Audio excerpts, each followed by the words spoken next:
পৰিৱেশ সংৰক্ষণৰ উদ্দেশ্য আগত ৰাখি চাইকেল চলাই উপস্থিত হয় টিয়কত দুজন যুৱক। পৰিৱেশ সংৰক্ষণৰ উদ্দেশ্য আগত ৰাখি দুই যুৱকে লৈছে উল্লেখনীয় পদক্ষেপ। উজনি অসম ভ্ৰমণ কৰিছে এই দুজন যুৱকে।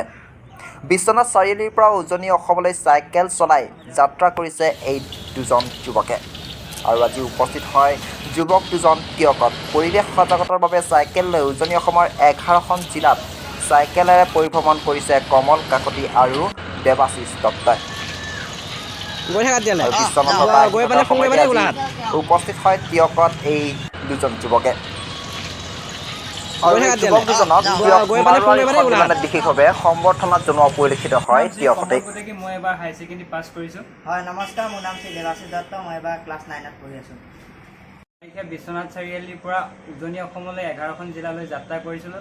আমাৰ মূল উদ্দেশ্য হ'ল সেউজীকৰণ, পৰিৱেশটো যাতে জীয়াই ৰাখিব পাৰোঁ। এতিয়া যদি 11খন জিলালৈ বাইক বা গাড়ী লৈ যোৱা হয়, কিমানখিনি পেট্ৰলৰ খৰচ হ'ব, লগতে পৰিৱেশটো কিমানখিনি প্ৰদূষণ হ'ব।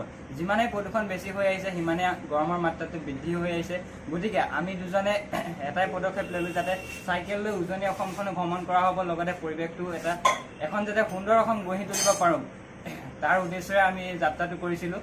আপোনাৰ শদিয়ালৈকে গৈছোঁ আৰু এইফালে শদিয়াৰ পৰা বৰ্তমান আমি পুনৰ ঘৰলৈ যাত্ৰা কৰিছোঁ। শিৱসাগৰ হৈ যাম আমি। যাওঁতে বগীবিল, ডিব্ৰুগড়, এইফালে শদিয়া তেনেকৈ দি গৈ পেলাই এইফালে শিৱসাগৰ, যোৰহাট, গোলাঘাট হৈ পেলাই পুনৰ ঘৰলৈ আমি যাত্ৰা কৰি আছোঁ।